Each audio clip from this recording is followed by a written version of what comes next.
Halloween always has. Is the younger player different? Is the scene different? Are the clubs different? Tell us about some differences you've seen over the 25 years that you and Halloween have been in the business and been a success. Actually, I can't tell much of a difference because let's say the early 80s when I went to see Michael Schenker Group or Rainbow or AC/DC or whatever, it was basically the same thing, that people maybe weren't as uniformed as they are here in Europe right now. You know, everyone is wearing those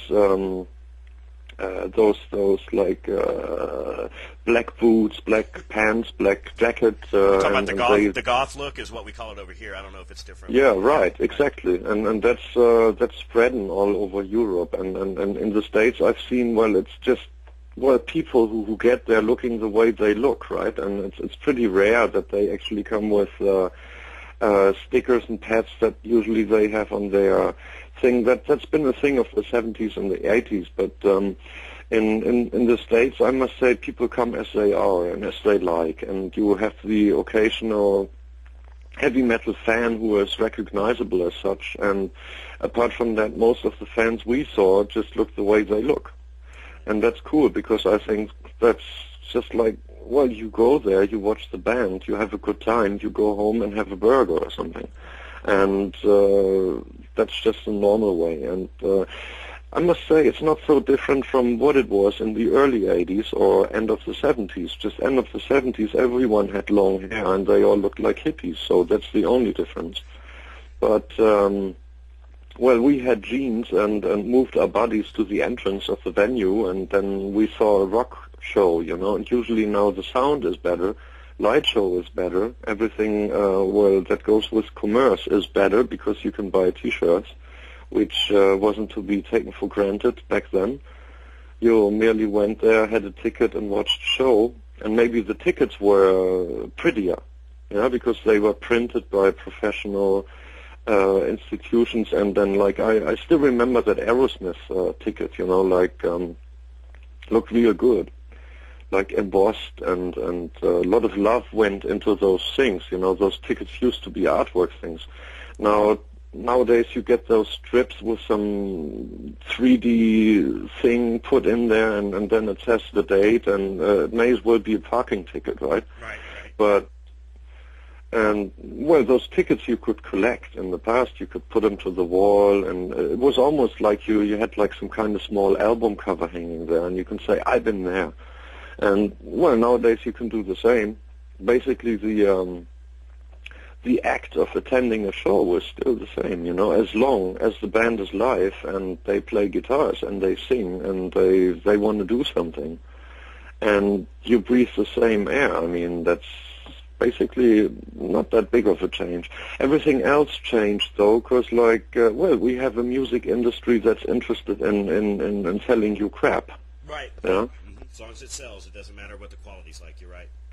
But it's clear, because, like, there's been I don't know. They found out that, like, when you have great songs at work, you tend to work less, because you start to dream and stuff, and then, you know, what they're interested in is, like, bring you, well, boring music or whatever. I mean, you have a choice of radios you can put on your work. And in Europe it's a different thing. There's not that many different radio stations you can choose from. Basically you have to rely on what's there, and then you get to hear this and that. But it ain't easy. If you have like some kind of oldie station running, well, then you get all the old stuff that you already know, but it's very hard. Like, for instance, a band like Muse, you know, which is getting big right now, which I actually appreciate, because I followed those guys ever since the beginning of their career, and it wasn't quite clear where they would end or if they would make it to that point. And now I'm pretty proud of them, of myself, that I knew them before, and I almost can't believe that they made it that far. Right. You know, because I would have doubted it, you know, with the kind of music they do and the quality and what they are, you know, I would have doubted they ever made it. Mm-hmm. Yeah, it is a real surprise. And speaking about that, Michael, have you heard any of the new stuff from the people that we hold near and dear? Have you heard the new Kiss? Did you like the new Heaven and Hell? Have you heard any of that? Heaven and Hell, I'm pleased with and very excited, and let's just hope that Ronnie gets better and that this is no way of stopping him.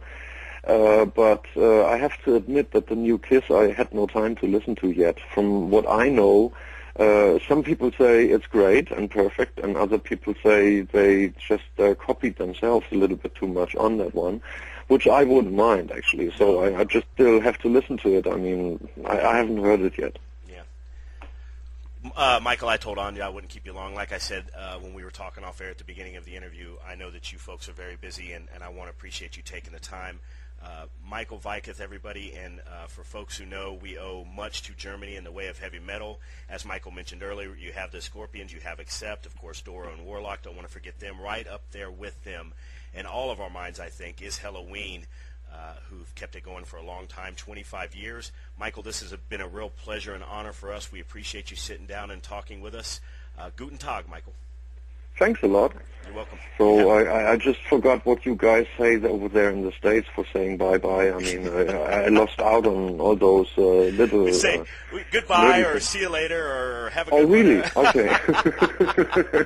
Michael, we appreciate this very much. It's been a real pleasure, and like I said, an honor for me. We appreciate it, and we look forward to seeing you soon. All the best, and everyone. Oh, yeah. Good luck on the next album, sir. Right on. All right. Bye-bye, Michael. Bye-bye.